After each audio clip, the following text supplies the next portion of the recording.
दिवस 1, दिवस 2 और दिवस 3 और 4, उसमें हमें अनुदेशात्मक कार्य करना होता है। तो जो पहला कालांश जो लगेगा, पहला कालांश हमारा जो है पाठ्य पुस्तक एवं मौखिक भाषा विकास का, उसमें आप बिग बुक से पढ़ाएं, सहज से पढ़ाएं, या कोई भी कविता सुनाए बच्चों को या कहानी सुनाए, मौखिक विकास होना है। पहला कालांश 4 दिन का। दूसरा कालांश आपका आएगा, दूसरे कालांश में डिकोडिंग ब्लेंडिंग का काम होना है। तो दूसरे कालांश में हमारे डिकोडिंग कौशलों पर कार्य पुस्तिका पर कार्य, क्योंकि जो कार्य पुस्तिकाएं दी गई हैं, कार्य पुस्तिका में हर उसमें आप देखेंगे तो दिवस 2 अगर खोलेंगे, 1 खोलेंगे, सब में डिकोडिंग का कार्य दिया हुआ है। उसके बाद जो हमारा तीसरा कालांश लगेगा 4 दिन, उसमें लगेगा हमारा बिग बुक पठन अभ्यास एवं रेमेडियल शिक्षा पर कार्य। अब हम बच्चे से पढ़वाएंगे। अभी तक हमने सुनने का काम किया, अब बच्चे से पढ़ाने का काम करेंगे। अब बच्चा पढ़ेगा, पढ़ने के बाद अगर आपको लगता है कि कहाँ उसमें कमी आ रही है, तो साथ के साथ उसका रेमेडियल कार्य भी होता रहेगा।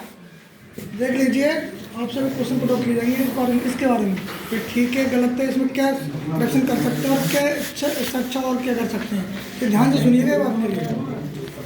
उसके बाद हमारा आता है आपका दिवस 5, दिवस 5, 4 तो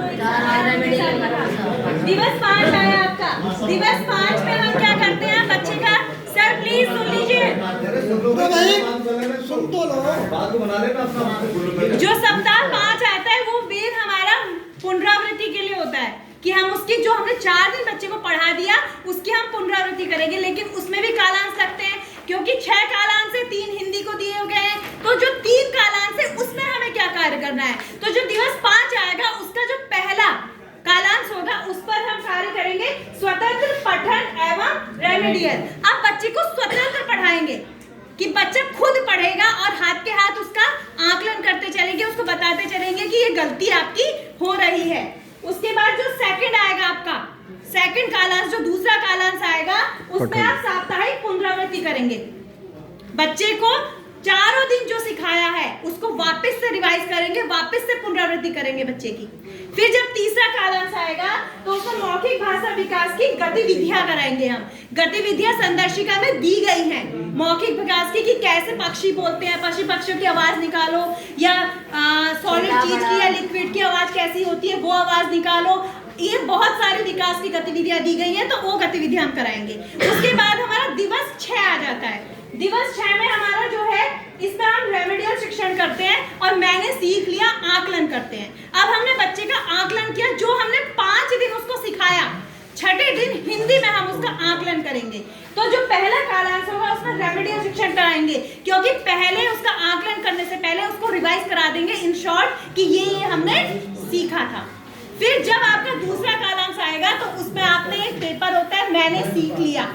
जब आप देखेंगे संदर्शिका तो मैंने सीख लिया जो बच्चे का आएगा कार्यपुस्तिका में जो गिवन है उसको आप बच्चे को करने के लिए दे देंगे, और उस पर फिर उसका ये देखेंगे कि कितने बच्चे में ग्रुप 50% से ऊपर जाता है तो ग्रुप बी में जाता है, और 50% से नीचे आता है तो ग्रुप ए में जाता है। तो उसके बाद जो हमारा तीसरा होगा उसमें मौखिक विकास की गतिविधियां कराएंगे फिर उसको, कि किस तरह से उसका विकास हो सकता है। तो ये हमारा जो शिक्षक की समग्र समझ हमारा ये है कि बच्चा प्रभावपूर्ण पढ़ना सीख ले, लेकिन अर्थ की समझ के साथ। धन्यवाद।